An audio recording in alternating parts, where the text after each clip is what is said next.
Chaupal night with Kapil. Kapil Sharma का स्वागत करेंगे हम मंच पर। कपिल शर्मा और उनके साथ है इशिता। वेलकम।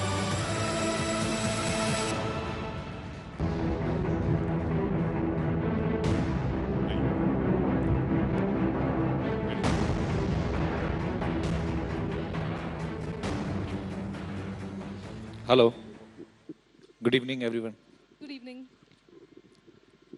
इतना शांत क्यों है सब? ड्रिंक व्रिंक करके बैठे क्या? अच्छा ठीक है, ओके। सो नहीं, मुझे जनरली जानना होता है, मैं घबरा जाता हूँ कि इतना। सबसे पहले आप ये जान लीजिए, बीजेपी से राम माधव जी यहाँ बैठे हुए हैं। अच्छा जी, सॉरी सर फॉर पहली लाइन के लिए। अमृतसर से निकल के लाफ्टर शो का चैंपियन बनना, फिर एक्टर बनना, फिल्में करना, फिर प्रोड्यूसर बनना, फोर्ब्स की सेलिब्रिटी लिस्ट में आ जाना।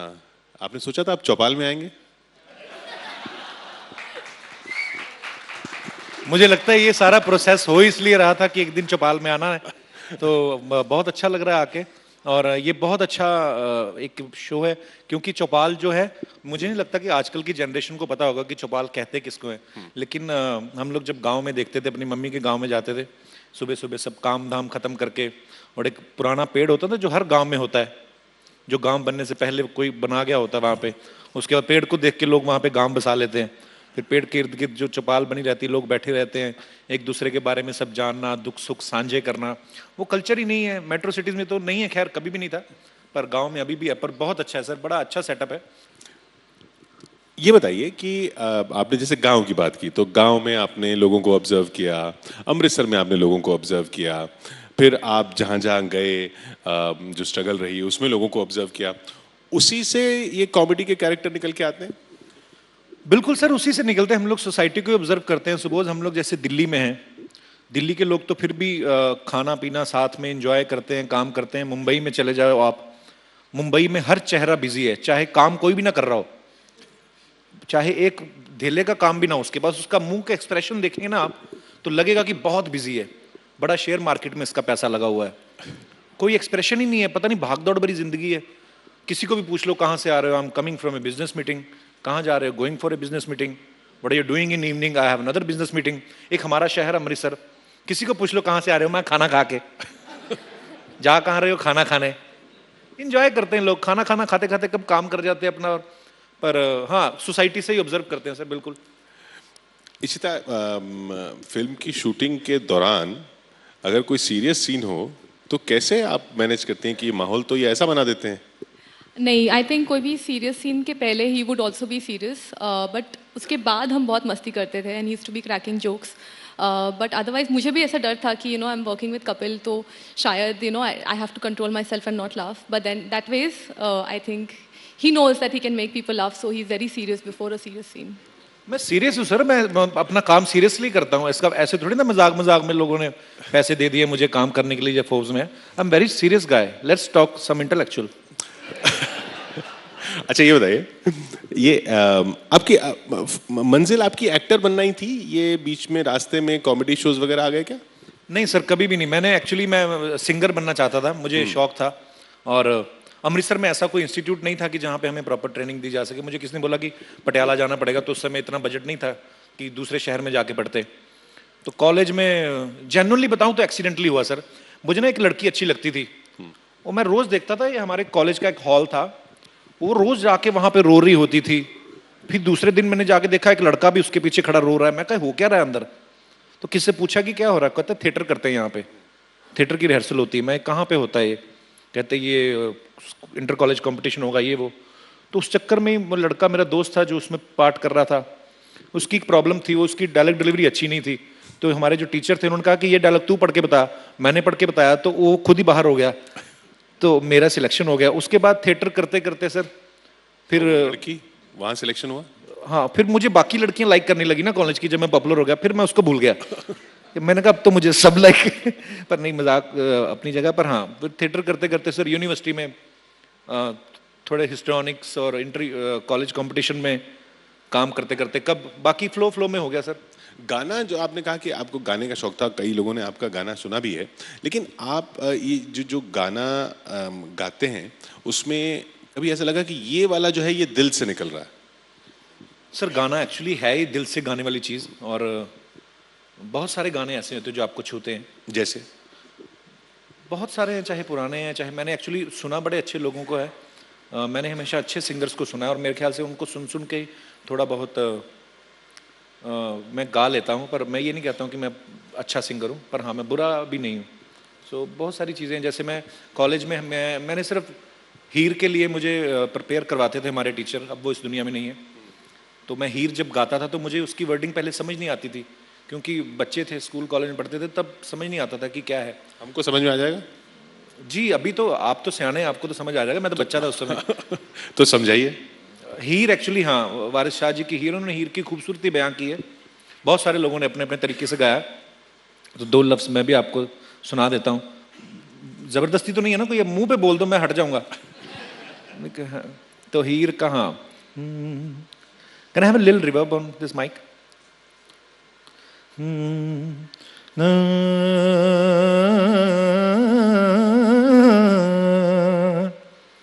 हीरे आँख दी वे जोगिया झूठ आँखें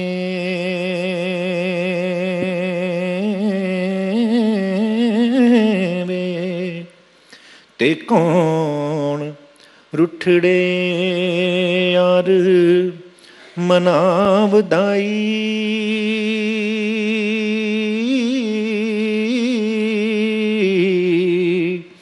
हाँ ते ऐसा कोई ना मिलया मैं ढूंढ थकी। हाँ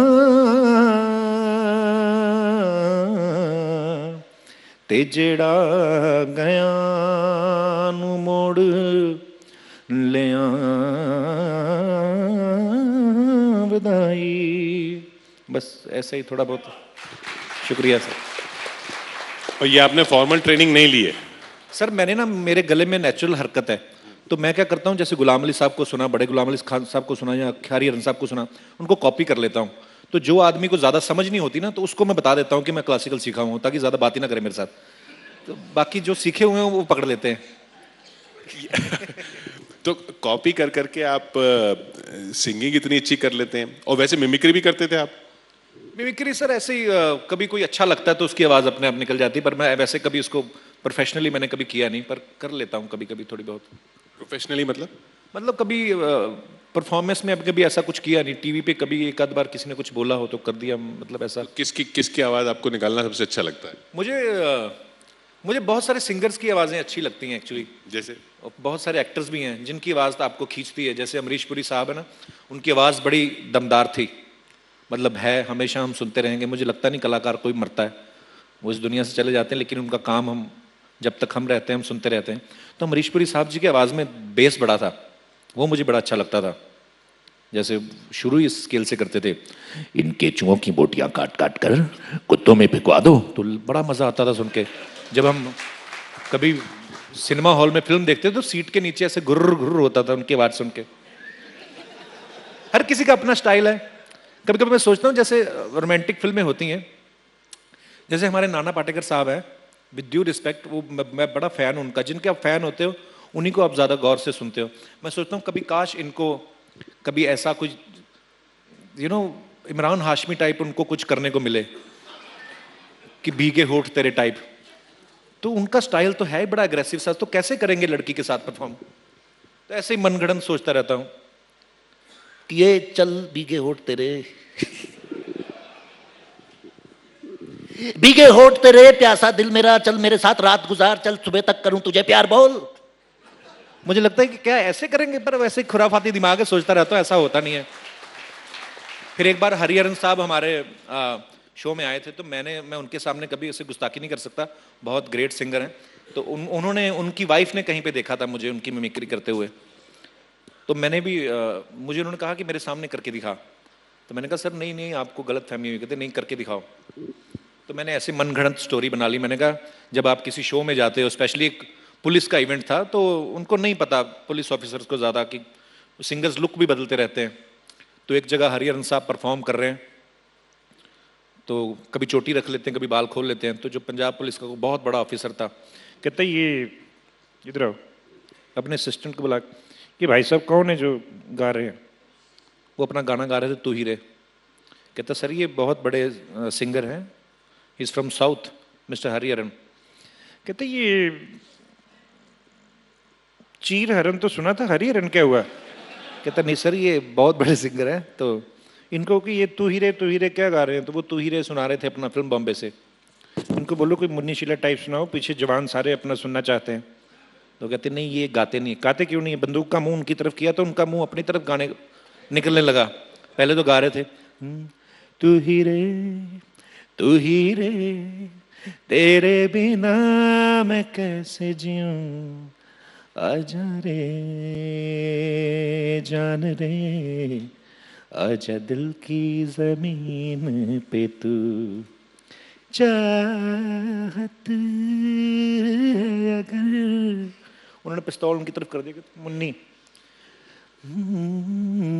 फिर उनके सुर बिगड़ने लगे, मुन्नी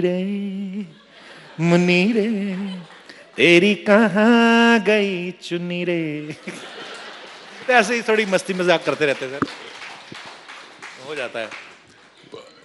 पुलिस की आपने बात की, पुलिस से पुराना नाता आपका? जी सर, पुलिस में मेरे फादर पुलिस में थे, मेरा भाई अभी पुलिस में है, मेरे तीनों मामा आर्मी में थे, मेरे मौसा जी बीएसएफ में थे। मैं पैदा होते ही मैं वर्दी को बीच में ही रहा हूँ, तो मुझे थोड़ा अपनापन सा भी लगता है। तो मैंने बहुत सारे, जैसे मैं कैरेक्टर करता था शमशेर का, तो मैंने वहीं से ऑब्जर्व किया था। हालांकि मैं बहुत बार बता चुका हूँ, मैं जब लाफ्टर चैलेंज जब पहली बार विन किया ना, तो हमारी पुलिस कॉलोनी में रहते थे, तो एक मोटे से थानेदार थे। वो असल में थे जी, उन्हीं को आप कॉपी करके? जी। तो ऐसे एक दो करेक्टर हैं जो उनको मैंने ऑब्जर्व किया था, कि फिर मैंने थोड़ा सा उसको मॉडिफाई करके करेक्टर। मैं आपको एक किस्सा बताता हूँ, मैंने बहुत बार शेयर भी किया है। एक्चुअली ना जब पंजाब में टेररिज्म था, उस समय बहुत हमें पुलिस फोर्स की ज़रूरत थी। तो उस समय कोई क्वालिफाई कर रहा है या नहीं कर रहा है, लेकिन हमें ज़रूरत थी। तो उस समय अगर कोई कम पढ़ा लिखा भी है तो वैसी भी फोर्स भर्ती की गई उस समय। तो उस दरमियान कोई भर्ती हुआ, कोई एसएचओ या कोई थे, तो मैं गर्ल्स कॉलेज में जाके मिमिक्री और उनको कुछ थोड़ा बहुत सिखाता था। तो वहाँ पे पुलिस की जिप्सी लगती थी कि कोई लड़के इधर छेड़ने वेड़ने ना आए। तो मैं ख़त्म करके अपनी क्लास और स्कूटर लेके निकला, आते एक हवलदार ने पकड़ लिया। मैंने कहा सर क्या हुआ? उधर चलो। कहते तो सुनते ही कहाँ है, चलो उधर। मैं ले गया उधर, और गुस्से में, उनको शायद कमिश्नर से डांट पड़ी थी पहले, वो और गुस्से में, इधर कर क्या रहे हो तुम, जूते पड़ने चाहिए तुम लोगों को, ये वो। मैं कहा सर, अच्छा आदमी पुलिस के पकड़ा जाए तो थोड़ा इंग्लिश बोलने की कोशिश करता है, ऊपर से मेरे जैसा आदमी जिसकी अपनी खराब है। पर मैंने जब देखा उनकी बिल्कुल ही बेड़ा गर्क है, तो मैंने बोलनी शुरू कर दी। तो आदमी बचने की कोशिश करता है। मैं कहा sir actually I am a mimicry teacher over there. कहती क्या? मैं कहा जी I am a mimicry teacher over there, so he just caught me and brought to you, I mean I am innocent sir. क्या करवाते क्या हो? मैं कहा सर मिमिक्री। उनको समझ नहीं आया। आगे से मत करना, चलो भागो। मतलब उन्होंने बॉदर ही नहीं किया कि मैं पता करूं ये क्या करता क्या है, क्या करवाया। तो फिर मुझे उस समय तो डर लग रहा था, लेकिन उसके बाद में निकला यार, मैं कहा कितना फनी कैरेक्टर है ये। तो फिर ऐसे ही बस पोर्ट्रेट। और आपने उन्हीं की मिमिक्री कर दी? हाँ, फिर मैंने कहा चलो। जब आप बॉम्बे आए और ये लाफ्टर चैलेंज हुआ, उससे लाफ्टर चैलेंज होने में भी काफी स्ट्रगल रही, हमने सुना कई बार तो आप रिजेक्ट हो गए। लाफ्टर चैलेंज में, सॉरी, लाफ्टर चैलेंज में पहुंचने से पहले काफी स्ट्रगल रही, कई बार रिजेक्ट हो गए। जी, वो अमृतसर में आए थे ऑडिशन लेने, और एक बंगाली थे जो क्रिएटिव टीम में थे, एक कोई मुंबई से थे, दो। तो एक तो हम लोग पहले डरे अमृतसर में कि बॉम्बे से लोग आए। तब तक हमने बॉम्बे सिर्फ खबरों में ही सुना था। वैसे डरा होता है आम आदमी छोटे शहर का ना, कि जाएंगे तो उधर दाऊद मिलेगा, हमारा कोई गुंडा मिल जाएगा, ऐसी मतलब सुनते थे ना खबरें। हालांकि जब बॉम्बे गए तो एक अलग ही बॉम्बे देखने को मिला हमें। तो वैसे ही मन में था कि ये भी लोग बॉम्बे से आए हैं, पता नहीं क्या करेंगे। तो आए, क्या where are you from, what is good name? मैं कहा कपिल। हाँ, तो ये माइक ऑन है इनका, ऐसे तो 2 मिनट में फटाफट whatever you can do it, पता नहीं कितनी इंग्लिश बोल दी उसने। तो मैं क्या जी करना क्या है? अच्छा 3 मिनट वो खुद इंग्लिश बोलता रहा, मुझे कहता 2 मिनट में कॉमेडी करके बताओ। तो मेरे को समझने में लग गया। तो जो आदमी में कॉन्फिडेंस नहीं होता, फिर वो माइक ठीक करता रहता है कि हेलो। हेलो, मैं कहा सर आवाज़ आ रही है? कहता नो, और सुनाइए कुछ। मैं कहा नहीं, चेक कर रहा हूँ। तो रिजेक्ट करके चले गए। फिर मैं दिल्ली चला गया, वहाँ पे लंबी लाइन लगी हुई उसी शो के लिए? उसी शो के लिए। वहाँ पे चला गया, कपड़े चेंज करके, बाल थोड़े अलग से बना के, थोड़ा मुंह भी ऐसे करके, उनकी आप क्या पहचान ना सोच रहे ले। थे वहां पे भी वही लोग ना आ जाए? मुझे लगा कि वही लोग थे वहाँ पे। तो वही आदमी मैंने जब देखा, मेरे सांस फिर सूखे। मैं कहा ये फिर बोलेगा इंग्लिश में। पर वहाँ पे मैं सिलेक्ट हो गया। हालांकि मैंने किया वहाँ पे भी वही, पर ये है कि वहां पे माइक टेस्ट भी सिलेक्ट हो गए? वहाँ पे थैंक्स उन लोगों का करूंगा जो मेरे आगे थे ना, उन्होंने बड़ा गंदा किया, तो वो मुझे उन्होंने रख लिया। बस ऐसे ही सफर शुरू हो गया सर। और फिर ये आपने तभी से सोचा था कि अच्छा मैं पहले प्रोडक्शन हाउस खोलूंगा और इस तरह से फिल्मों में जाऊंगा, या ये तो चलिए एक्सीडेंट हो गया या आप सिलेक्ट हो गए, उसके बाद का सफर क्या प्लान्ड है उस तरीके से? नहीं सर, कुछ प्लान नहीं है एक्चुअली। सब फ्लो में ही होता गया। लाफ्टर चैलेंज के बाद दूसरे शोज करता रहा। फिर मैंने कॉमेडी सर्कस जब करता था तो मुझे लगा कि अब 6 सीज़न उसके मैंने किए थे। हर बार मार्क्स मिलते हैं आपको कि आपके आज इस सेट के लिए 10 नंबर हैं, इसके लिए आज 9 हैं। मुझे लगता था कि आप अपने काम के लिए खुद ही ईमानदार होने चाहिए, इससे पहले कि आपको कोई नंबर दे। नंबर पब्लिक देती है जब आप बहुत अच्छा परफॉर्म करते हो। तो मुझे था कि मैं अपना एक शो शुरू करूं। सो एक एफर्ट किया और कॉमेडी नाइट्स पहली बार शुरू, जो उसका कॉन्सेप्ट बनाया, फिर लोगों ने इतना प्यार दिया, तो बस फिर उसके बाद से सब फ्लो वाइज ही है। आप जब बॉम्बे गए तो सबके मन में होता है कि इस फिल्म स्टार को देखेंगे, उसको देखेंगे, ये सब आपकी भी इच्छा थी कि इनसे मिलेंगे, उनसे मिलेंगे? जी, मैं पहले जब बॉम्बे गया था तो ये 2002 की बात है। तो हमें पता ही नहीं था कि स्ट्रगल होती कहाँ पे है एक्चुअली। तो मैंने जुहू बीच सुना हुआ था और बच्चन साहब का घर सुना हुआ था, तो मैं बच्चन साहब के घर के बाहर रोज जाकर खड़ा हो जाता। मुझे लगता था यहीं से कोई उठा लेगा हमें। फिर जुहू बीच और 7:45 वहाँ से भागना पड़ता था, क्योंकि मीरा रोड में पानी एक ही बार आता था रात को। तो तब पता ही नहीं था स्ट्रगल होती कहाँ है। तो 1200-1400 रुपये लेके आए थे हम सब दोस्त, सब स्ट्रगल करने बॉम्बे गए थे या लाफ्टर चैलेंज के लिए गए थे? नहीं, लाफ्टर चैलेंज के पहले की बात है, ये 2002 की बात है। वो लाफ्टर चैलेंज तो 2007 में आया ना। तो मुझे किसी ने बताया, जब वापस बॉम्बे गया तो मेरा एक और दोस्त था जो यहाँ पे स्ट्रगल करके गया था। कहता यार तू किधर जाते थे तुम लोग स्ट्रगल करने? मैं कहा बच्चन साहब के घर के बाहर और जुहू बीच। कहता तू बेवकूफ़ है, कहता उधर लोग घूमने जाते हैं। कहता स्ट्रगल तो होती है अंधेरी वेस्ट, वहाँ पे प्रोडक्शन हाउस है, वहाँ पे जाओ। तो मैं कहा वो किधर पड़ता है? कहता तू बेवकूफ़ ही है तू। कहता तो उस समय नहीं पता था, बचपना था। मैं तो बचपना है ही। मेरी माँ की सुन लो आप, मैं बच्चन साहब के घर के बाहर खड़े हुए तो हमने फ़ोन किया, तो मम्मी बच्चन साहब के घर के बाहर खड़े हैं। मम्मी मेरी कहती अच्छा क्या कहते बच्चन साहब? मैं कहा वो मुझे मिलने के लिए खड़े हैं, वो अपने घर में बैठे होंगे, मुझे क्या पता। तो पर हाँ, फिर धीरे धीरे भगवान रास्ते बनाता जाता है सर। टोनी बुलाती है मम्मी आपको? जी सर। तो ये इतने अलग अलग नाम क्यों? आपकी इशिता से कोई लड़ाई है सर?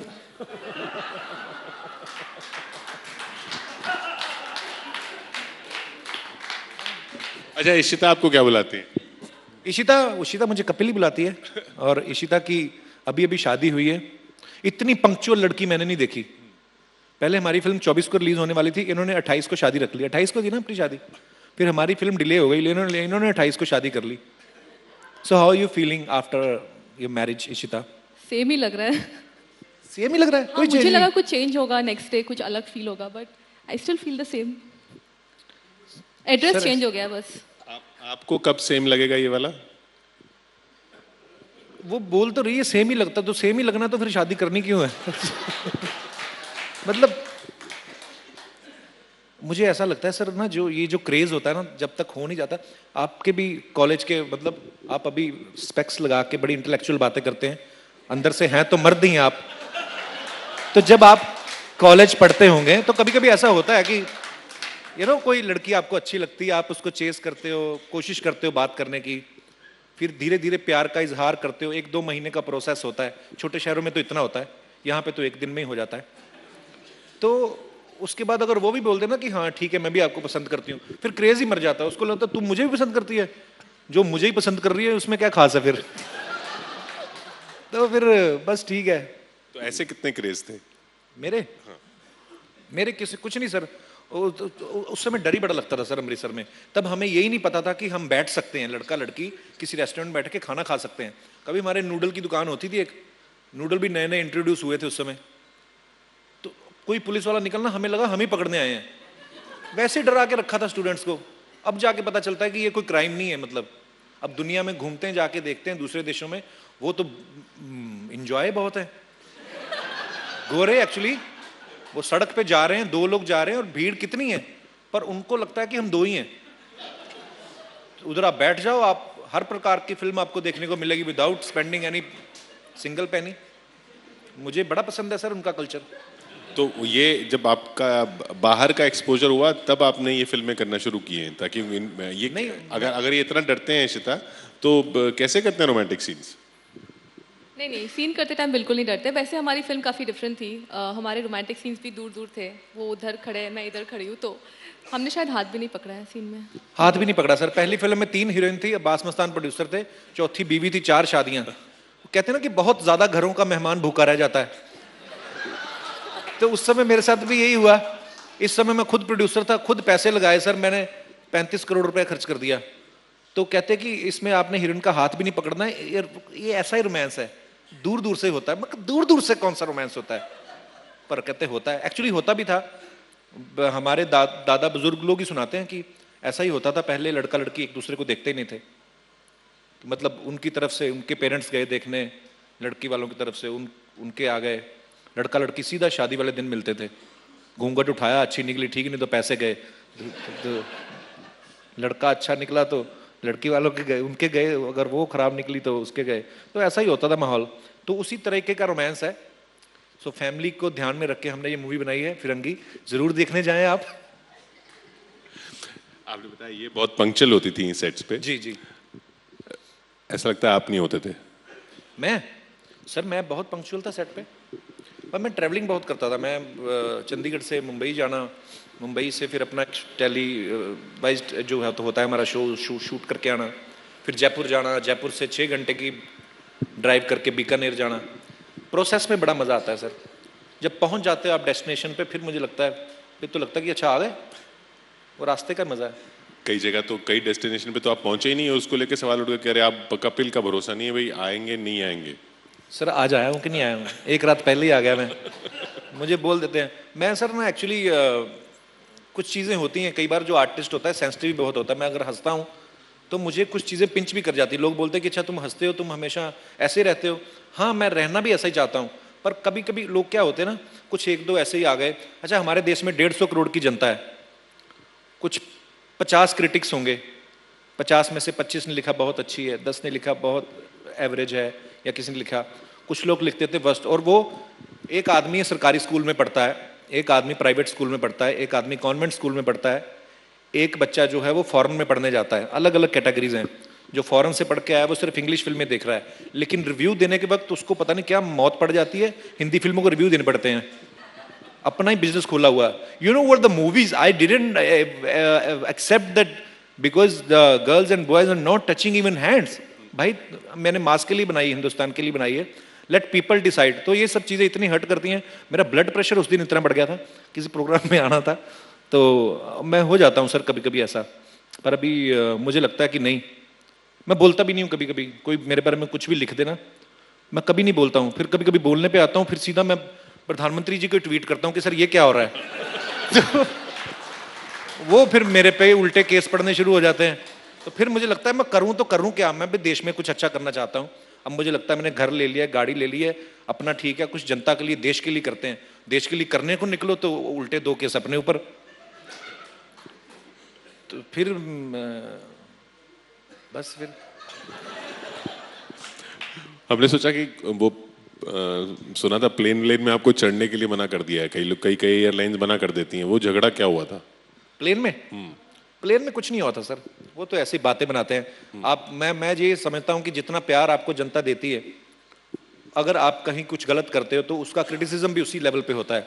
तो यार दोस्तों पे लड़ाई होती है। मुझे बड़े सर, अच्छा 1-2 थे वो कोई तो जो डिजिटल पे आजकल बनाते हैं ना अपना न्यूज़ चैनल, जिन्होंने अपना अपना, आप तो बहुत बड़े रिस्पेक्टेड चैनल पे काम कर रहे हो, कभी आप ये गूगल पे सर्च मार के देखना, बड़े लोग बैठे हुए हैं चद्दरें बिछा के, उन्होंने अपने चैनल खोले हुए हैं।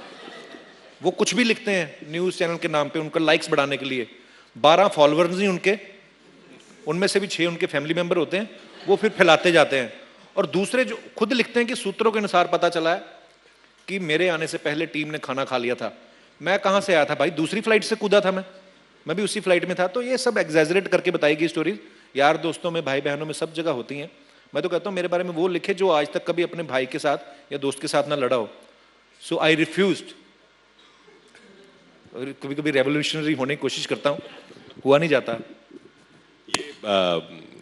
जब रेवोल्यूशनरी होते हैं तो थोड़ी इंग्लिश बोलते हैं, तो इशिता फिल्म में तो काफी रेवोल्यूशनरी सीन भी थे और कई फिरंगी एक्टर भी थे, फिर उनसे कैसे बात करते थे? अरे वो बहुत अच्छी हिंदी बोलते हैं। अच्छा, उनको सिखा दिया आपने? अरे नहीं, वो एक्चुअली वो सच में हिंदी में बात करते थे प्रॉपर्ली। एडवर्ड, हाँ। जब हम पहले दिन सेट पे मिले तो मैं कहा hi Ishita, how are you, Monica, ये वो सब मैं सिर्फ मिल रहा हूँ। और जो गोरा उसको देख के मुझे मौत पड़ गई। मैं कहा हाय एडवर्ड, कहता हाय। मैं कहा उसको लगे कि मेरे में एटीट्यूड है, अब मेरे को लगे कि मैं दूसरा सेंटेंस कैसे शुरू करूं। फिर मैंने बोला oh so where are you from, I am from US. मैं कहा ओके, फिर मैं चुप हो गया। उसको लगे कि ये ऐसे ही बात करता है, अब उसको क्या पता मैं इधर मुंह करके तीसरा सेंटेंस बना रहा हूं। मैं कहा ओके। तो जो नॉर्मल हम लोग देखते हैं ना कि टूरिस्ट को सवाल पूछते हो, have you ever been to India, मुझे और कुछ सूझा ही नहीं। जो गोल्डन टेंपल में मैंने किसी को पूछते हुए सुना था कि have you ever been to India, मैं कहा have you ever been to India, कहता yes I am staying here from last 10 years. तो उसको बाद में पता चल गया, कहते प्रॉब्लम है तो हिंदी में भी बात कर सकते हो। तो मैं कहा पहले बोल मर, मेरा क्यों तूने मुंह टेढ़ा करवाया हुआ है इतनी देर से। तो पर अभी मेरी इंग्लिश बहुत अच्छी हो गई है sir, I mean I can speak very well without any interruption. ये कैसे हुआ? सर बस ऐसे मैंने अपने शो में बड़े बड़े ना सेलिब्रिटीज ऐसे बुलाने शुरू कर दिए। जैकी चैन साहब आए इंडिया में पहली बार, सिर्फ हमारे शो में आए।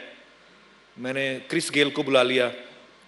ये ना फॉरेनर लोग जो होते हैं ना, इनका एक फायदा है, हमारे जो इंडियन लोग हैं ना ये गलतियां निकालनी शुरू कर देते हैं।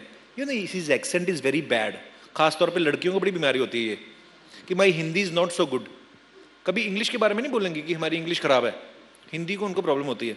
तो ये बाहर के लोग गलती नहीं निकालते, फीलिंग समझते हैं। और मैंने ऐसे क्रिस गेल को पूछा, क्रिस गेल आए मेरे शो में, वो बड़ा खतरनाक सा बैट्समैन है, दैत्य जैसा, धड़ाधड़ छक्के पे छक्का मारता। तो मैंने कहा have you ever played the गली मोहल्ला क्रिकेट? उसको नहीं समझ में आया। मैं कहा in our society there is a instrument which is called thapi. Our mother used to slap the clothes with the thapi, put some detergent, then chapak chap chap, and after that the work is done, we take that thapi and go to the gully and cricket.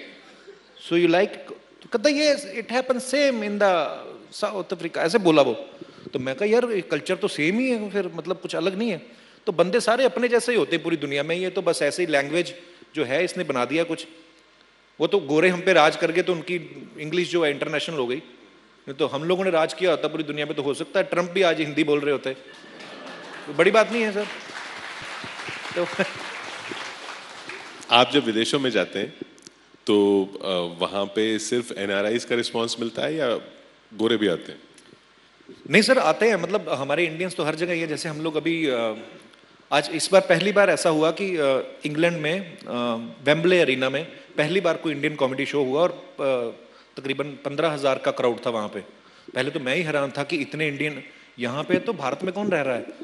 फिर हम Vancouver में गए तो, पर एक बात मुझे बड़ी अच्छी लगती है सर वहाँ की, वो लोग बहुत प्यार देते हैं जब भी जाते हैं, जहीं पे भी जाते हैं शोज़ में हमेशा प्यार मिलता है। पर एक चीज़ मुझे जो अच्छी लगी, हम लोग कनाडा में परफॉर्म कर रहे थे टोरंटो में, तो कनाडा के डिफेंस मिनिस्टर मिस्टर जेसन कैनी, हमारे कोई दोस्त होंगे उन्होंने इनवाइट किया होगा, मतलब मेरी तरफ से भी नहीं था कुछ, मैं मिला भी नहीं था उनसे, पर वो चुपचाप आके बैठे हुए हैं। वो कंट्री के डिफेंस मिनिस्टर हैं और मुझे पता भी नहीं। तो मुझे किसी ने कान में आके बोला mister Jason Kenny is there. मैं कहा ओके वेलकम। कहता नहीं नहीं he is the defence minister. मैं कहा तो अब क्या करूँ? मैं कहा, कहता उनको स्टेज पे लेके आइए। मैं नीचे जाके लेने गया और जाते जाते मैं यही सोच रहा हूँ कि मैं ले तो आऊँगा, ऊपर बात क्या करेंगे। तो पर मैं उनको लेके आया, उन्होंने बहुत अच्छा बोला और ये देख के मुझे बड़ा अच्छा लगा यार, वहाँ के जो मिनिस्टर्स हैं, लीडर्स हैं, वो लोग बड़ा अप्रिशिएट करते हैं आर्टिस्ट को। अगर ऐसा कुछ इवेंट हो रहा है तो अपने आप। फिर हम लोग वैंकूवर में परफॉर्म कर रहे थे तो ब्रिटिश कोलंबिया की जो प्रीमियर थी क्रिस्टी क्लार्क, वो स्पेशली आई और उन्होंने इतनी रिसर्च की कि 2 दिन पहले उन्होंने पता किया कि मैंने सूट कौन से कलर का पहना है। तो मैंने जिस कलर का सूट पहना था वो उसी कलर का इंडियन पहन के आई। 2 मिनट तो पहले मुझे लगा शायद ट्राई मार रही है मेरे पे, नहीं बाद में मुझे किसी ने बताया भी था कि ये सिंगल हैं। तो हमारी वही इंडियन सोच कि ये मेरा मैचिंग पहन के आई हैं, और तो मैंने स्टेज पे उनको बोल भी दिया, लुकिंग सो ब्यूटीफुल, कहती you are too young for me. मैं क्या अभी। अच्छा, आप जो अपना शो होता है उसमें ऑडियंस के साथ जो करते हैं वो उनको पहले से तैयार किया होता है आपने? नहीं सर, पहले से नहीं तैयार किया होता। ऑडियंस जो है हमारे शो का, हम लोगों ने एम्बियंस ऐसा बना दिया कि हर कोई कलाकार बन के आता है उधर, कि किसी को डांस दिखाना है, किसी को कुछ लोग ऐसे होते हैं जो कहते हैं मैं ये सवाल पूछूंगा जी, तो हमारी टीम होती है, पूछती है कि आपने कौन कौन से सवाल पूछने हैं, ताकि कोई ऐसा कोई गलत चीज़ ना किसी आर्टिस्ट को पूछ ले। हमें तो जो मर्जी पूछ ले, लेकिन जो गेस्ट आए हैं उनको ऐसा नहीं फील होना चाहिए कि यार कुछ पर्सनल सवाल पूछ लिया या ऑफेंडेड हो जाएं। तो अगर कोई ऐसा सवाल होता है तो हम उनको बदल देते हैं कि आप ये ना पूछो, अगर आपको इंटरेक्ट ही करना उनके साथ तो आप ये पूछ सकते हो। बाकी ऑडियंस जो राउंड होता है वो इम्प्रॉम्प्टू होता है। आपसे ऑफेंड नहीं होते जो आप कर देते हैं उनके साथ? जी, आप जो उनके साथ कर देते हैं ऑडियंस के साथ? ऑडियंस के साथ सर उनको लगता है कि हमारे बीच का ही तो बंदा बैठा हुआ है, इसको कुर्सी इसको मिली हुई है। तो मुझे ऐसा यही लगता है, मैं बहुत बार ये बात भी शेयर कर चुका हूँ, जितने भी दूसरे टीवी के सेलेब्स होते हैं या फिल्म स्टार्स होते हैं, लोग उनको फोटो लेने के लिए पूछते हैं कि क्या फोटो ले लें। मुझे तो कोई दिख जाए ना तो मेरे को बाँह पड़ गया, भाई के साथ फोटो ले रहा है, तो वो प्यार है। उन लोगों का लगता है उनको कि हमारे जैसा ही आम आदमी है। और यार आजकल तो आम आदमी बोलते तो लगता है कि किसी पार्टी को सपोर्ट कर रहे हो, मतलब उनको लगता है कि हमारे बीच में से निकला हुआ है। तो लोगों का प्यार है सर, वो कभी भी नहीं बुरा मानते। अब जब आप अमृतसर जाते हो वहां पर आपके दोस्तों का क्या रिस्पांस रहता है?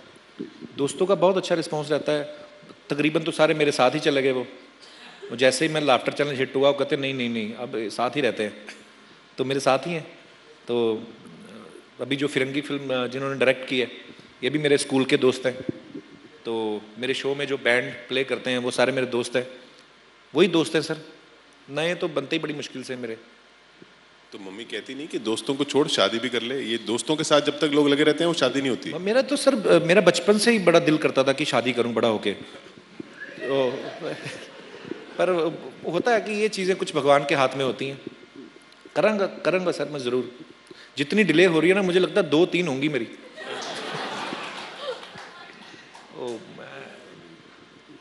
खाने के बहुत शौकीन बताए जाते हैं आप, ऐसा लगता नहीं है लेकिन देख के आपको? खाना मैं बहुत शौकीन हूँ खाने का। होता है जब कभी फिल्म की शूटिंग कर रहे थे तब हम लोग खाना बिल्कुल कम कर देते हैं, पर वो मुझे अच्छा नहीं लगता। जैसे दूसरे फिल्मों वाले आप देखेंगे ना, वो जब प्रमोशन के लिए भी आते हैं उतने फिट ये वो। मैं जब फिल्म की शूटिंग कर रहा होता हूँ, 2 फिल्में मैंने अभी तक की हैं, उसमें पूरा वर्कआउट किया, जैसे ही पैकअप होता है मैं उधर ही पराठे मंगाता हूँ, मैं डिले नहीं करता, क्योंकि मुझे लगता है कि यार मन को मार के भी क्या फ़ायदा, ये हड्डियाँ निकाल लो और ये वो कि 6 पैक निकालें, बाहर गिरते गिरते कहीं गिर जाओ, तो वो काम होता नहीं मुझसे। देसी लोग हैं ना, क्योंकि सोचा भी नहीं था कभी एक्टर बनने का, तो फ्लो में जो होता है करते जा रहे हैं सर। बाकी वेरी सून आप लोग हमें कुछ इंटरनेशनल शोज करते हुए देखेंगे। अभी आप ये पूछेंगे कि आपने कभी ये सोचा था? नहीं, फ्लो में हो रहा है सर। मुझे पता भी नहीं लोग मुझे क्यों ऑफर करते हैं, जबकि उनको पता है कि मेरी इंग्लिश इतनी अच्छी भी नहीं है। इंटरनेशनल शोज मतलब टीवी पे? जी सर। और अभी बहुत जल्द ये हम लोग रिवील भी करेंगे कि क्या करने जा रहे हैं। और अच्छा, मेरे पेट में भी बात पचती नहीं है। कभी मुझसे कोई पूछता है ना कि आपको इंग्लिश शो ऑफर हुआ है, मैं बोलता हूँ नहीं अभी तो I mean it's on initial level. तो फिर नहीं पूछता कोई, तो फिर मुझे होता है कि पूछ क्यों नहीं रहा ये। पर yeah it's on initial level, we will let you know. Ishita sir पता नहीं आपको देख के मुझे ना वो याद आ रहा है, बचपन में हम रामायण देखते थे ना, तो उसमें जो लक्ष्मण बनते थे है ना, मुझे लगा शायद आपके भाई तो नहीं है वो? मैंने किसी की नाक नहीं काटी अभी तक। अच्छा। इशिता, कपिल के साथ फिल्म आपने की, अब ये जिस तरीके से एज अ प्रोड्यूसर चीज़ों को हैंडल करते हैं, उसमें क्या कमी पाई आपने? कमी पूछ रहा हूँ मैं। कमी ये है कि he goes out of his way to provide more. Generally producer बोलते हैं ना कि नहीं जल्दी शूट करो, ख़त्म करो, सेविंग्स, पैसे बचाने। I think with him it was like अच्छा शूट नहीं हो पा रहा है, अच्छा ये लाइटिंग चाहिए तो ठीक है कल करो. So we shot for 83 days. इन्होंने कोई भी कमी कसर नहीं छोड़ी है. व्हेन इट जिन्होंने मूवी देखी उन्होंने देखा होगा the kind of set that he made. जो लुक है फिल्म का वो बहुत ही रिच है. इट्स बिकॉज प्रोड्यूसर बहुत दिलदार है. सो दिलदार नहीं, बेवकूफ़ कह सकते हो आप. मैंने सोचा कि कहते हैं ये गाड़ियाँ चाहिए हमें, विंटेज गाड़ियाँ चाहिए, तो ऐसे ऐसा. मैंने कहा यार अपनी बनवा लो, हमारी याद रहेगी. मुझे हर चीज़ से प्यार हो जाता है. गांव बनाया तो तोड़ने का दिल ना करे. वो 100 साल पहले का गांव, ऊपर से मेरी मम्मी रोज़ इमोशनल कर देती थी, हाय मुझे तो अपने गांव की याद आती है. तो मुझे लगा यार ये गांव हम तोड़ेंगे नहीं. मैंने सिद्धू साहब को बुलाया. सिद्धू साहब हमारे वहाँ पे टूरिज्म मिनिस्टर हैं. तो मैंने कहा सिद्धू साहब ये गांव बनाया हमने 100 साल पहले का, तो इसको आप देखो अगर कुछ कर सकते हो, इसको कोई ऐसी हेरिटेज प्रॉपर्टी बना दो, बच्चों को देखने को मिले कि हमारे पुराने गांव कैसे हैं. वो देखने आए, उनके साथ 50-60 लोग और आए थे. वो अपने ही मुद्दों पे वो तो उसको ये कर दो उसको उसको, तो वो अपने कोई बिल, वो अपनी बातें डिस्कस करके चले गए. हमारा गांव देखा भी नहीं. तो मेरा दिल नहीं कर रहा था वो तोड़ने का. तो थोड़ा एक्स्ट्रा खर्चा हो गया हमारा. या आई एम वेरी दिलेर प्रोड्यूसर. अच्छा, आप अपने शो पे गेम खेलते हैं, तो आपने जब ये मिमिक्री की तो मुझे भी एक गेम थोड़ी सी सूझ रही है. जी. डायलॉग लेते हैं फिल्मों के, ओके. और आप जिन्होंने ये डायलॉग बोले हैं उनकी आवाज में नहीं, दूसरे की आवाज में बताइए.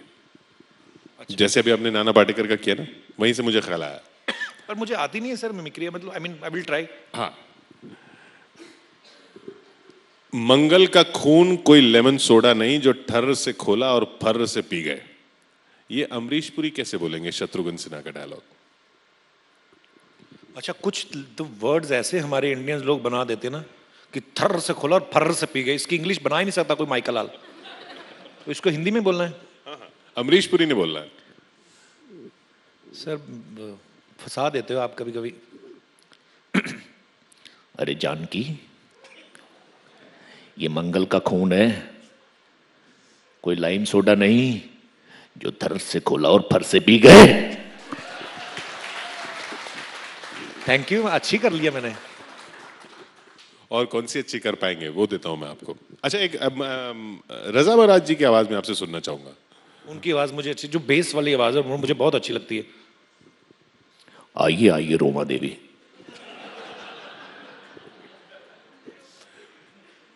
हम तुम में इतने छेद करेंगे कि कंफ्यूज हो जाओगे कि सांस कहां से ले. ये कैसे बोलेंगे वो? रजम रात. आइए आइए रोमा देवी. अच्छा, रोमा देवी को नहीं बोल सकते सर. आओ आओ प्यारे, हम तुम्हारी बॉडी में इतने छेद कर देंगे. ये मुझे लगता है फिर अमरीश पुरी साहब किधर निकल गई. मैंने एक्चुअली उनका एक ही डायलॉग याद है, आइए आइए रोमा देवी. और रोमा देवी को बुलाते बड़े प्यार से थे, उसके बाद जो करतूतों पे उतर आते थे ना वो, तो वो देखने वाली होती थी. आइए आइए रोमा देवी. तो इशिता, अच्छा आप लड़कियों की भी आवाज निकाल लेते हैं कि सिर्फ सिर्फ बेस वाली आवाज निकालते हैं, लड़कियों की भी आवाज निकालते हैं? नहीं ऐसा कुछ नहीं, मतलब ऑब्जर्व कर लेते हैं सर, किसी को कोई बहुत अच्छा लगता है तो. अच्छा, इशिता में आपने क्या ऑब्जर्व किया अब तक? इशिता का जो फ्यूचर है वो बहुत ब्राइट है और बहुत प्रोफेशनल है और बहुत ही प्यारी एक्ट्रेस है. क्योंकि हमारी फिल्म में जो शुरुआती हिस्सा था उसमें इशिता के डायलॉग्स कम थे, बिकॉज आंखों आंखों से इनको एक्सप्रेशंस देने थे. तो मुझे लगता है कि जो आर्टिस्ट अपनी आंखों से बोलना जानता है, और अगर आप देखें फिल्म, जाके देखना ज़रूर, जितने भी लोग यहाँ पे बैठे हैं आप हमारी फिल्म ज़रूर देखना, नहीं तो हम आपको भगवान देखेगा फिर. तो इशिता जो है ये अपनी आंखों से एक्सप्रेस करना जानती हैं और बहुत ही पंक्चुअल हैं, और अपने जिस भी कैरेक्टर में इनको जो दिया गया था हमारे तो ये पूरा उसमें घुस गई थी. कभी मैंने इनके हाथ में स्क्रिप्ट नहीं देखी, ये अपना होमवर्क करके आती हैं. तो बड़ी प्यारी लड़की हैं. और मैं ज़्यादा क्या बोलूँ, अब तो शादी हो गई, नहीं तो मैं और अच्छी बातें बोलता. आपने सिलेक्ट कैसे किया इनको? प्रोड्यूसर तो आप ही थे. सर मैंने नहीं, मैं उस समय कहीं बाहर था.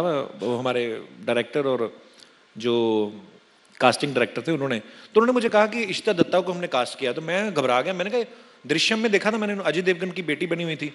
तो मैंने कहा यार वो तो छोटी सी थी अभी, मतलब बड़ी कैसे हो गई. तो 3 साल पहले मूवी आई थी, तो कुछ लड़कियों को कुछ वैसे ही स्कूल के कपड़े पहन लो तो और छोटी, और वैसे भी छोटी हैं. पर बाद में जब मैंने इनका ऑडिशन देखा तो मैंने देखा भी उम्र में छोटी हों भले, लेकिन एक अपने काम में काफ़ी मैच्योर हैं. तो हम सबको ही पसंद आई है. और वो भोला सा चेहरा जो हमें चाहिए था उस समय का, 1920 का फेस, तो वो थी, बस थोड़ी पतली ज़्यादा थी, तो इन्होंने हमने कहा भी तो थोड़ा खाओ पियो बेटा, तो खा पी के बच्ची बड़ी करके हम फिल्म में लाए हैं। इनके साथ पहला शॉट कौन सा था आपका और उसमें क्या हुआ? I think the first shot जो मेरे सीन फिल्म में जो फर्स्ट शॉट है वही हमने पहले शूट किया था।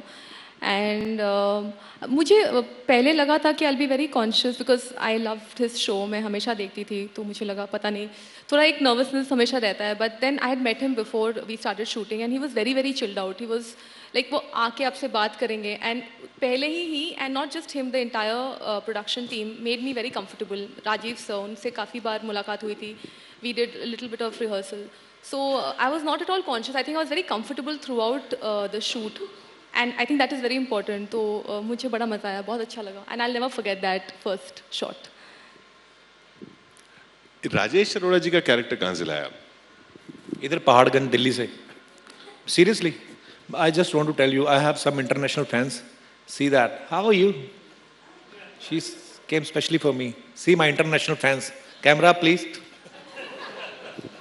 राजेश अरोड़ा सर ऐसे ही वो हमारे दोस्त हैं एक, वो क्योंकि मैं दिल्ली में ऐसे बहुत सारे कैरेक्टर्स आपको मिलते हैं जो भटूरे छोले और दिल्ली में कढ़ी कितने चावल। दिन रहे आप?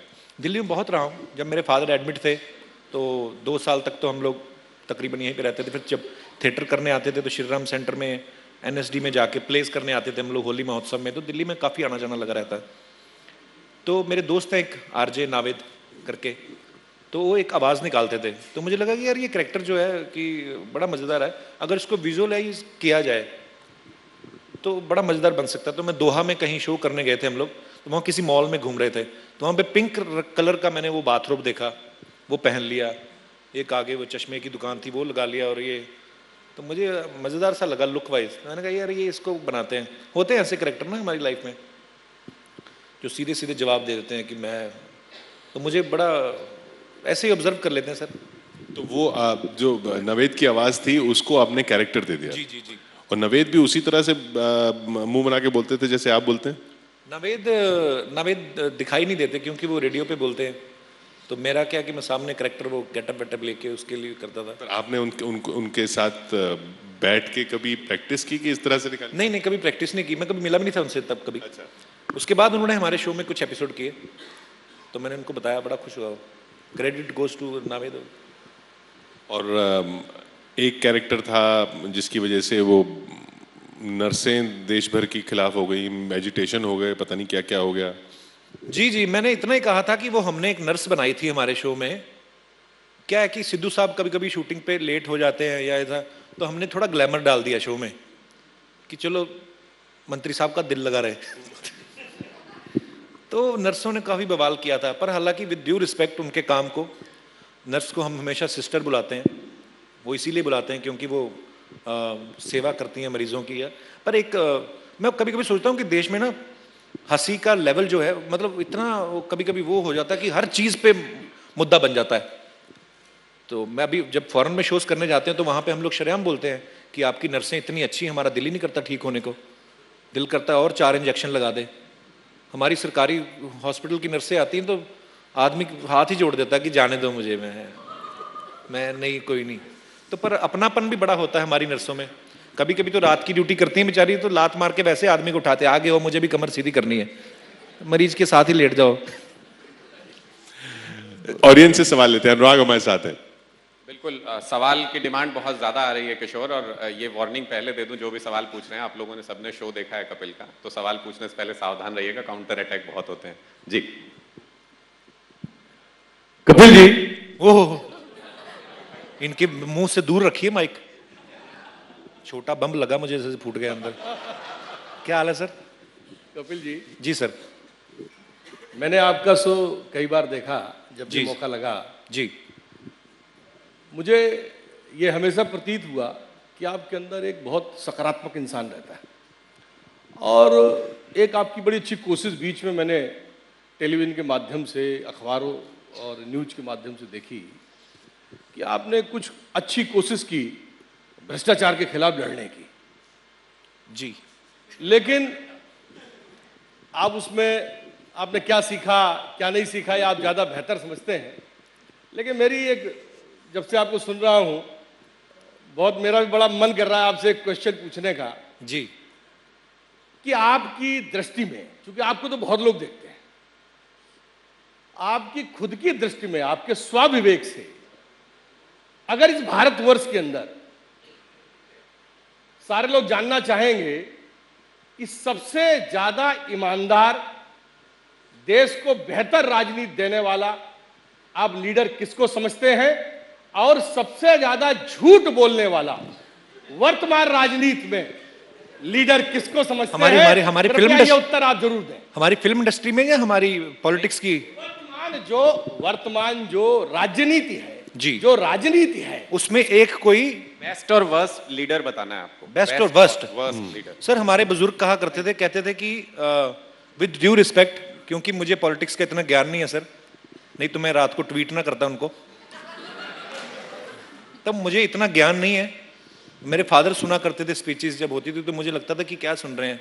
और मैंने पहली बार मोदी साहब की स्पीच सुनी थी जब ये न्यूयॉर्क में टाइम स्क्वायर में इन्होंने, तो उस समय मेरा शो भी आ रहा था, तो क्योंकि इतना हवा हो गया उस समय कि हर जगह मोदी मोदी मोदी, तो मुझे लगा कि नहीं यार, कुछ देश में अच्छा हो रहा है। तो मैंने उनकी स्पीच सुनी, तो मज़ा भी आया सुन के मुझे कि यार वेरी गुड, एक प्राउड फील होता है। अपना शो छोड़ के उसी समय में उनको सुन रहा था। तो जब आपको किसी से उम्मीद हो जाती है, तो फिर आप उससे, कोई भी छोटी सी चीज़ होती है, आपको लगता है कि उनको बताना चाहिए। ये मेरी इमेच्योरिटी हो सकती है, बचपना हो सकता है। और तो ऊपर से मैं शूट करके आया था 4 बजे, तो मुझे किसी ने ऐसे बोल दिया कि ऐसे ऐसे कुछ बात हुई है। ऊपर से सर्दी का मौसम था, 2 ड्रिंक लगे हुए थे, तो भावनाओं में बह के मैंने ट्वीट कर दिया। उसके बाद जितना भी जो भी किसी ने मुझसे मांगा था, मेरा 3 गुना खर्चा हुआ। फिर मैं मालदीव चला गया। मैं कहा अभी कहाँ से आएंगे यहाँ प्रेस रिपोर्टर मुझे पूछ रहे। तो हाँ, हमारे बड़े बुजुर्ग कहा करते थे कि लीडर जो होते हैं कम बुरे होते हैं या ज़्यादा बुरे होते हैं, बहुत अच्छे। पर मेरा ये मानना नहीं है। जैसे मैं अटल बिहारी वाजपेयी साहब, मैंने उनको जब भी सुना है, मुझे लगता है कि उनमें बड़ा धैर्य से बात करते हैं। मुझे नहीं लगता कि कभी उनको गुस्सा आया होगा। मुझे बड़े ईमानदार लगते हैं।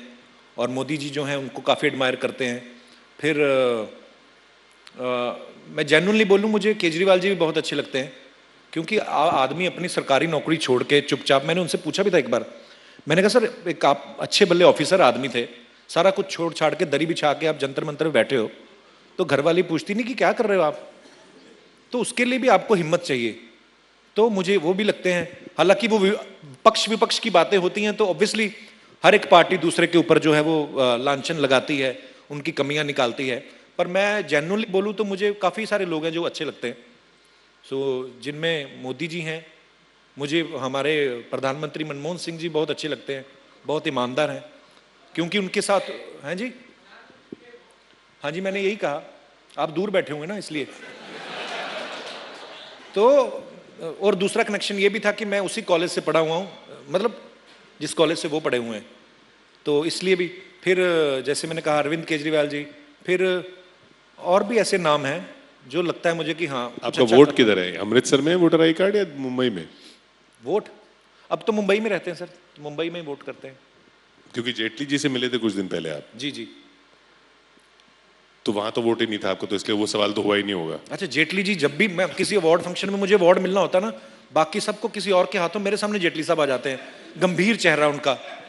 तो मैंने इस बार पूछ ही लिया, मैंने कहा सर आप खुल के कभी हंसते हैं? तो वो भी हंसने लगे कि मैं, पर एक्चुअली होता भी है यार कि हमारे सर पे सिर्फ एक घर का खर्चा चलाना होता है, तो इतनी टेंशन हो जाती है। उन्होंने पूरे देश के खर्चे का हिसाब किताब रखना, तो आदमी गंभीर हो ही जाता है, तो उसमें कोई बड़ी बात नहीं है, तो हो जाता है। लेकिन जी सर, वर्स्ट लीडर नहीं बताया आपने, अच्छे वाले सब बता दिए जी, वर्स्ट वाला नहीं बताया। वो कह रहे हैं जो वर्स्ट है वो अभी तक जीत ही नहीं पा रहे हैं, क्योंकि है ही वर्स्ट। चलिए अगला सवाल ले लेते हैं। आप क्या पूछना चाहते हैं? हाय कपिल जी, माई सेल्फ मिया लाकरन, आप बहुत हैंडसम लग रहे हो। Oh thank you sweetie, what's your name? Sorry. Mia. Minia? Mia, MIA। Mia? Yes. Oh wow, yes Mia. Okay. Mia, where are you from? I'm from Delhi only. Mama Okay. from West Bengal, dad Delhiite. Love marriage. Mummy papa दोनों दिल्ली से हैं? नहीं, मम्मा West Bengal, अच्छा, पापा Delhiite. तो आप दिल्ली में कैसे हो गई फिर? पापा अगर वेस्ट बंगाल, अच्छा मतलब अब साथ में रहते होंगे ना? ओके। ओके, या प्लीज मिया। Okay, being a public figure, आपका इनिशियली शायद बहुत मजाक उड़ता होगा, लाइक या उड़ता था कि आपको इंग्लिश अच्छे से नहीं आती या कुछ भी, क्योंकि मैंने भी थोड़ी बहुत नाम कमाया, तो बीइंग अ पब्लिक फिगर मेरे कॉम्प्लेक्शन को भी लेके काफ़ी मजाक वगैरह उड़ता है, या फिर जब मैं भी आपकी तरह के इंटरव्यू के लिए जाती हूँ तो बहुत डायरेक्ट क्वेश्चंस होते हैं, तो just to keep that happy smile on my face मैं आंसर दे देती हूँ, लेकिन कहीं ना कहीं वो चीज़ पिंच होती है। तो मैं आपसे पूछना चाहती हूँ कि आपसे भी कुछ इनडायरेक्ट क्वेश्चंस या फिर आपके इंग्लिश को लेके मजाक उड़ाते हैं, तो आप पब्लिक को खुश करने के लिए आंसर तो दे देते हो, बट अंदर से आपको हर्ट होता है या कुछ, लाइक कि क्यों पूछा, या बीइंग इंडियन या फिर ऐसे सोसाइटी 21st सेंचुरी में भी रह के ऐसे लोग मजाक उड़ाते हैं टाइप्स? नहीं, ये ना स्टेटस सिंबल भी हो गया थोड़ा सा, इंग्लिश बोलना कोई ऐसी बात नहीं है। अगर आप सब इंग्लिश स्पीकिंग लोग हैं अपने इंडिया में, तो अगर आप हिंदी में बात करेंगे तो सब समझते हैं, सिवाय कुछ एक स्टेट्स को छोड़ के जहाँ पे शायद हिंदी कम समझते हैं। पर ऐसा नहीं है कि, पर मुझे कभी भी नहीं ऐसा हुआ। अभी मैं जब ये अपना शो शुरू करने वाले थे, तो मेरे जो इंग्लिश के टीचर थे मुझे बहुत डांटते थे, तो मैं गया तो सबसे पहले हार पहनाने मुझे आए वो। तो मैंने, गुलशन सर मुझे पहचाना? हाँ हाँ, क्यों नहीं। तो मैंने कहा सर, तो एक्चुअली मेरा मैथ बहुत वीक था, मैथमेटिक्स मेरा बहुत वीक था, पर उस काम, मुझे ये नहीं लगता कि अगर कोई आदमी एक सब्जेक्ट में वीक है तो वो जिंदगी में वीक है, क्योंकि आप सब स्पेशल हैं। कोई ऐसी भगवान ने आपको स्पेशल चीज़ दी होगी जो शायद और किसी में नहीं है। तो कॉम्प्लेक्शन की बात करें या लैंग्वेज की बात करें, मुझे लगता है ये हम ही सब लोगों ने बनाया हुआ है, ये ढकोसले, ये सब फुकरापंथी होती है। आप जैसे हो अपने आप में बिलीव करो, कॉन्फिडेंट रहो, बस। मैं तो ये इसमें बिलीव करता हूँ। मुझे नहीं लगता कि उल्टा, जैसे मैंने पहले कहा, मैं जब फॉरेन आर्टिस्ट आते हैं तो मैं उनके साथ ज़्यादा कंफर्टेबल फील करता हूँ। जैसे ब्रेटली आए थे तो ये वो सब, तो मैं उनके साथ ज़्यादा कंफर्टेबल फील करता हूँ। तो ये तो बस ऐसे ही है, बोल देते हैं लोग कि ना, वहाँ Hindi is not so good, तू बड़ी अर्जेंटीना में पैदा हुई है, हिंदी इज़ नॉट, इधर ही हुए सब, पता ही है। चलिए, तो हमारी सहयोगी हैं किरण, वो सवाल पूछना चाह रही हैं। नमस्कार। कपिल, आप कहते हैं कि आपको हंसाना, मतलब आप हंसाना लोगों को पसंद करते हैं, लेकिन आजकल हमारी राजनीति में लोगों में थोड़ा, पॉलिटिशियंस में सेंस ऑफ ह्यूमर थोड़ा कम हो गया है। कोई ऐसा पॉलिटिशियन जिसको आप अपने शो में बुला के हंसाना चाहते हैं, और कैसे हंसाएंगे? मेरी बड़ी तमन्ना है हमेशा कि कभी मोदी साहब आए हमारे शो में, तो मैं जेन्युइनली, और उनको भी कभी 1 घंटे के लिए रिलैक्स हम लोग कर सकें, क्योंकि पूरा देश चलाना है, पूरा विदेशों में घूमना है, 100 चीज़ें हैं दिमाग में। तो मेरी तमन्ना है बड़ी देर से, तो उम्मीद है कभी ना कभी तो कामयाब होऊंगा मैं। और पर एक्चुअली अभी ना लोगों का सेंस ऑफ ह्यूमर हुआ, ऐसा कुछ नहीं है कि लोग कम हो गया या ऐसा कुछ। अभी ये जो सोशल नेटवर्किंग साइट्स है ना, इन्होंने बड़ा बेड़ागर करके रखा है। ऊपर से जियो ने डाटा फ्री कर दिया, तो अभी कोई भी उठ के किसी भी मुद्दे पे कर रहा है। एक आम आदमी, उस दिन फेसबुक पे देख रहा था, एक आम आदमी बोल रहा है कि घर से शायद दूध लेने निकला, वो रास्ते में फेसबुक पे लाइव हो गया कि ये जो 500 का नोट बंद किया है या अच्छा नहीं किया है। खुद उसके पास चाहे एक भी ना हो 500 का। तो हर आदमी अपने अपने विचार रख रहा है बिना कुछ जाने समझे। लोगों को स्टार बनने का शौक हो गया और कुछ नहीं, तो करते रहने दो जो कर रहा है। चलिए, तो एक सवाल सुमित जी पूछना चाह रहे हैं। जी Sumit ji. Kapil, thank you so much, आपने चौपाल के मंच को चुना यहाँ। Thank you Sumit ji. कपिल, मैं जानता हूँ कि ये बहुत मेहनत का कमाया हुआ पैसा है। आप कहाँ से निकल के कहाँ तक पहुँचे हैं, मैं उस कहानी से थोड़ा बहुत वाकिफ़ भी हूँ। आपने 35 करोड़ लगा दिए इस फिल्म इंडस्ट्री में आके, और फिल्म का जो नतीजा है जैसा भी है, भगवान करे और भी अच्छा हो। पर मैं आपसे जानना चाहता हूँ, क्या इस नतीजे के बाद आपका हौसला और बरकरार हुआ है कि आगे आप और फिल्म बनाना चाहते हैं? किस नतीजे के बाद सर? फिरंगी। अच्छा, फिरंगी की सक्सेस, मैं आपको और ब्लंट होके पूछ लेता हूँ, मैं दोस्त के नाते पूछ रहा था, अब मैं पत्रकार के नाते पूछ लेता हूँ। फिरंगी की सक्सेस अगर नहीं होती है तो क्या आप फिल्में बनाएंगे आगे भी एज अ प्रोड्यूसर, या आप वापस टीवी में लौटेंगे और पूरी उस टीम को इकट्ठा करना चाहेंगे जो एक वक्त में आपको लोकप्रियता के उस चरम शिखर पर ले गई जहाँ पे कपिल शर्मा बना? जी सर, मैं बिल्कुल करना चाहूँगा, टीवी भी करता रहूँगा, क्योंकि टीवी मुझे ऐसा लगता है एक ऐसा माध्यम है कि आप घर घर पहुँचते हो और मुफ्त में पहुँचते हो। और जहाँ तक फिल्मों की बात है, फिल्मों में लोग आपको 200-300 रुपया खर्च करके, 400 खर्च करके देखने आते हैं।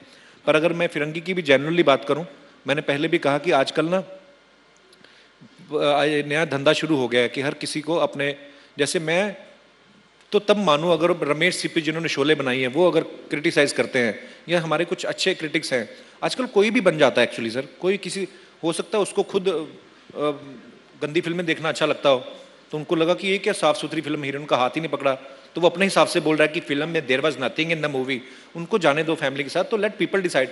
तो हाँ, वो अलग चीज़ है, पर इन सब चीज़ों से घबराने वाला नहीं हूँ सर। मैं जब मुंबई आया था पहली बार 1200 रुपये लेके, अगर मैं वो सफ़र याद करूँ और आज का याद करूँ, तो मुझे नहीं लगता कि इसमें कुछ घबराने वाली बात है। मैं फिर टीवी करूँगा, वहाँ से कमा के फिर फिल्म करूँगा, मैं लगा रहूँगा सर, हटने वाला नहीं हूँ। फिल्म का एक और फायदा है सर, डिसिप्लिन में बड़ा रखती है। टीवी में होता है कि चलो हर हफ्ते आ रहे हैं, इस बार थोड़े मोटे दिख रहे हैं, अगले हफ्ते कम हो जाएंगे। फिल्म में ये होता है कि 3 महीने पहले शुरू हो जाओ, पहला शॉट जो आपको देना है वो आपको पूरा फिट होके देना है। तो फिल्म में जब देखते हो तो मैं पतला हो जाता हूँ, जैसे प्रमोशन शुरू होने लगती फिर मोटा हो जाता हूँ। तो ये एक डिसिप्लिन में रखती है, तो मैं ज़रूर करता रहूँगा सर। और एक और चीज़ नहीं करूँगा sir, you will feel proud. ये पेट में रह नहीं रही है आपकी बात, तो ये निकाल ही दीजिए। 4 दिन रुक जाओ सुमित जी, मैं पर्सनली फ़ोन करके बताऊँगा जेन्युइनली, क्योंकि मुझे भी अभी क्लियर नहीं है। ये टीवी और फिल्म में मुश्किल ज़्यादा कौन सा है? आपने बताया कि फिल्म में डिसिप्लिन रहता है, लेकिन हर शो से पहले, स्टेज पे चढ़ने से पहले वो फेयर तो रहता है ना कि ये शो कैसा करेगा। फिल्म तो एक है सर, अपना अपना मजा। टीवी में हम लोग स्टूडियो में रह के काम करते हैं, जितने भी फिल्म स्टार्स आते हैं, अब तो खैर सबके साथ मिल चुके हैं, दोस्ती हो चुकी है, पता है कि कौन किस तरीके की नेचर का है। सबसे ज्यादा डर किसके आने पर लगा था कि कैसा जाएगा?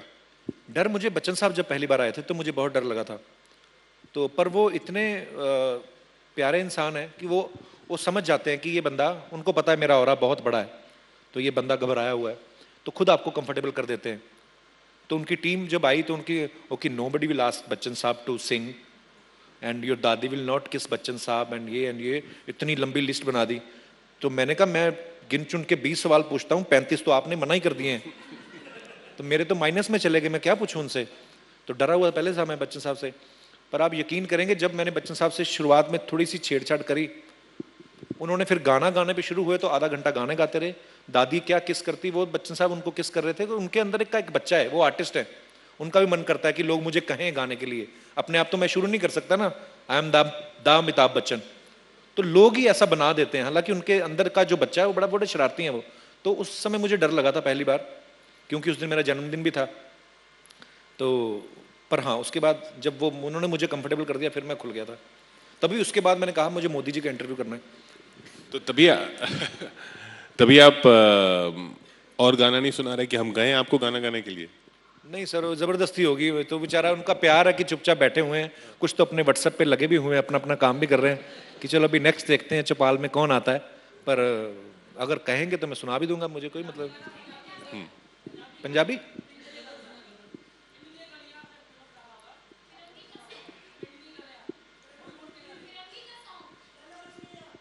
कौन सा वाला? कौन सा वाला? लैला तो रुसी है, तुम्हारा गला क्यों बैठा हुआ है? लैला रुसी।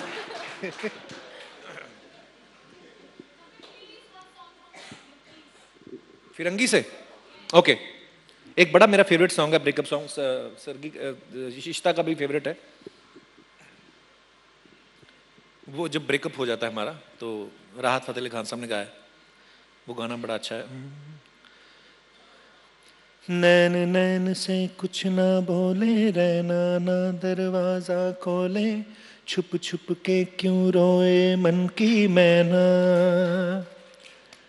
प्यार नहीं होता माशे तोले, सबसे वखरे इसके चोले, अड़ जाए तो फिर ना माने कहना, जा नहीं बोलना, जा नहीं बोलना, मैं नहीं बोलना, जा नहीं बोलना, तेन कोई खबर नहीं मिर्जा, कोई जोड़ खुल गया है दिल दा, हत्थां चों इश्के दी मेहंदी थोड़ी छुट गईया,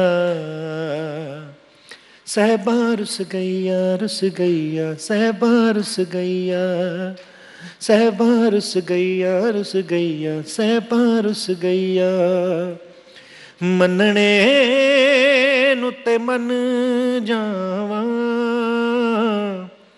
मनने नु ते मन जावा, पर दिल चंदरे नु चन्ना दस किवें समझावा पर दिल चंदरे नू चन्ना दस किवें समझावा। शुक्रिया।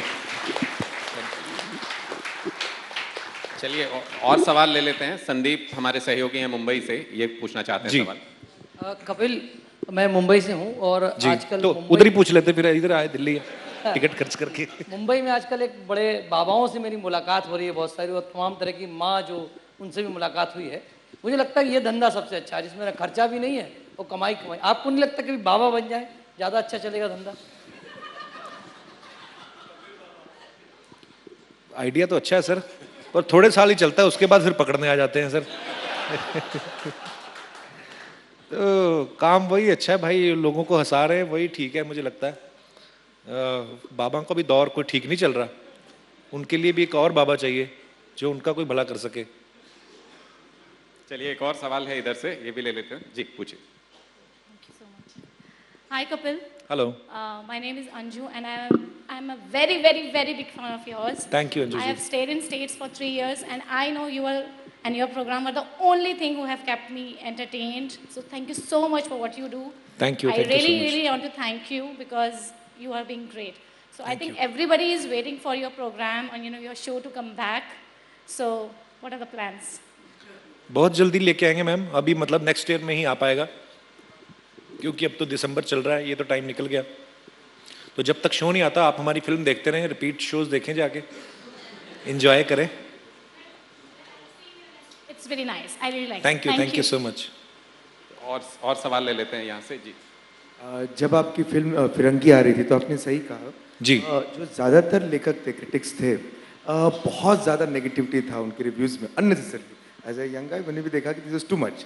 क्या उसकी वजह ये है कि देयर आर मेनी पीपल, उनको लगता है कि ऑलरेडी इतना बड़ा टीवी स्टार है, सो व्हाई शुड यू, जो फिल्म के लोग चल रहे हैं। और सेकंड है कि in TV also you have been for main stream, लेकिन आपकी जब फिल्म आती है तो जितने आर्ट सिनेमा के लॉजिक होते हैं ये वो लगाने लगते हैं, डोंट एक्सेप्ट दैट कि ये एंटरटेन करने आए हैं। सो उसके पीछे क्या डेलिबरेट आपको लगता है जानबूझ के हो रहा है या कुछ एक्सेप्टेंस प्रॉब्लम है, क्या लग रहा है आपको? बहुत लोग खुद ही इमेज बना देते हैं आपकी। पहले मुझे कहते कि आप कॉमेडी करते हैं, क्या आप एक्टिंग कर लेंगे? पहली बात तो जो मैं बताना चाहता हूँ, हमारे जो क्रिटिक्स भी हैं, कॉमेडी भी एक्टिंग ही होती है, नहीं तो नॉर्मली मैं ऐसा हूँ जैसे अभी बात कर रहा हूँ। तो जब मुझे किसी को हंसाना है तो उस समय मैं कुछ एक्ट करता हूँ, that is called acting. You so called critics. अच्छा, एक्टिंग भी कॉमेडी भी मैंने एक्सीडेंटली करनी शुरू की। उसके पहले मैं थिएटर करता था, तो जब थिएटर करता था तो सीरियस प्लेस करते थे हम लोग। यहाँ पे होली महोत्सव होता था NSD में, यहाँ पे प्लेस करने आते थे श्रीराम सेंटर, तो तब मैं सीरियस प्लेस करता था। तो जब मैं लाफ्टर चैलेंज में जाने लगा तब भी मुझे लोगों ने पूछा, मेरे यार दोस्तों ने, क्या तू वो कर लेगा? मैंने वो हो गया, वो एक्सीडेंटली हो गया, लोगों ने बड़ा प्यार दिया। उसके बाद फिल्म करने लगे हैं तो फिर पूछते हैं कि तुम कर लोगे? पहली फिल्म जब आई थी तब कहने लगे थे, तब उस समय बहुत बोले थे कि अरे टीवी का आज तक कोई आदमी फिल्मों में हुआ ही नहीं हिट, शाहरुख खान को छोड़ के। फिर जब फिल्म आई, फिल्म की ओपनिंग थी 10+ 10 करोड़ कुछ 20 लाख ऐसे कुछ ओपनिंग थी उसकी। तो तब क्रिटिक्स ने लिखना पड़ा उनको कि इन्होंने मिथ तोड़ा है कि टीवी के आदमी जो हैं फिल्मों में सक्सेस नहीं होते। और इस बार तो मुझे लगता है खुद ही ये 8 बजे वाला शो देख के आ गए, जिसमें 4 लोग होंगे या 5 लोग होंगे, लोग जाते हैं, ये फिल्म ग्रो होती है धीरे धीरे। ये फिल्म का क्राफ्ट, फिल्म का बिजनेस ऐसा है कि फ्राइडे को लोग जाते हैं, सैटरडे को फिर वो जाते हैं जो फ्राइडे वालों से पूछ के जाते हैं। तो मेरी वही रिक्वेस्ट है कि यार लोगों को बोलने दो, पहले लोगों के रिव्यूज लो आप, उसके बाद किसी के बारे में बोलो। बहुत मेहनत लगती है, 1 साल लगाया हमने उस समय का गांव क्रिएट किया, हम लोगों ने इतना ट्रैवल किया, 500 लोगों का यूनिट था। तो आप उठ के बोल देते हो कि no I don't feel like this. ऐसे तो मुझे भी कई फिल्में अच्छी नहीं लगती, पर मैं ये थोड़ी ना बोलता हूँ कि नहीं अच्छी हैं। सो ऐसा होता है और ये बोलते रहेंगे जब तक आप मर नहीं जाते ना, तो ये बोलते रहेंगे और आपको ही प्रूव करना पड़ेगा हर बार। सो हम लोग लगे रहेंगे, करते रहेंगे, उनकी भी रोजी रोटी है, हम भी अपनी रोजी रोटी कमा रहे हैं। तो अंत में इन क्रिटिक्स को ही, सब नहीं मैं बोल रहा हूँ, कुछ 1-2 हैं जो, चलिए उन 1-2 को ही वो आपके सामने आ जाएं और आप राजेश अरोड़ा के किरदार में हो तो कैसे बोलेंगे उनको? मैं कहूँगा देखो मुझे आपकी शक्ल भी पसंद नहीं आई, काम भी पसंद नहीं आया, नहीं पर कभी कभी तो मुझे लगता है सर कुछ देखते भी नहीं है, कई जैसे न्यूज़ वाले ना जिन्होंने ये खबर फैलाई पिछली बार कि सूत्रों के अनुसार ये हुआ, सूत्रों के अनुसार किसी ने लिखा ये पत्रिका में, और वहां किसी पत्रिका से उठा के किसी ने आगे लिख दिया कि फलानी पत्रिका के अनुसार ये हुआ, और बात किसी को कुछ नहीं पता है। तो ऐसा भी होता है। सो मुझे लगता है कंफर्म जरूर करना चाहिए तो हमारे। तो बात आपको खुद आके क्लैरिफाई कर देनी चाहिए थी कि बात ये नहीं ये हुई है। कितनों को बोले सर, नहीं दिल करता कभी कभी मेरा, मैं ऐसा हूं अगर है तो कोई बोलता तो बोलते जाए, बोलता जाए, बोलता जाए। बाहर आ गया तो फिर सीधा रात को 2-2:30 बजे मेरा ट्वीट जाएगा, वो भी इतनी बुरी लैंग्वेज में जाएगा कि फिर वो 15 आर्टिकल मेरे बारे में और बुरे लिखेगा। तो इसलिए मैं अवॉइड कर देता हूँ कि मेरा ना, मैं भी एग्जैजरेट करके बोल देता हूँ फिर, तो इसलिए। आपकी एग्जैजरेट करके बोलना हो या दिल से बोलना हो, जो भी बोलना हो, जनता पब्लिक उसे खूब पसंद करती है, ये तो साबित हो ही चुका है। Thank you sir. बहुत बहुत शुक्रिया आपका हमारे चौपाल में आप आने के लिए। बहुत बहुत शुक्रिया आप सभी का भी चौपाल में हमारे साथ दिन भर रहने के लिए। इशिता, आपका भी बहुत बहुत शुक्रिया। Thank you very much. Kapil, Ishita, इससे पहले कि आप मंच से जाएं, मैं न्यूज़ 18 इंडिया के deputy managing editor Sumit Awasthi को मंच पर बुलाना चाहूँगी कि हमारे मेहमानों को तोहफा दें।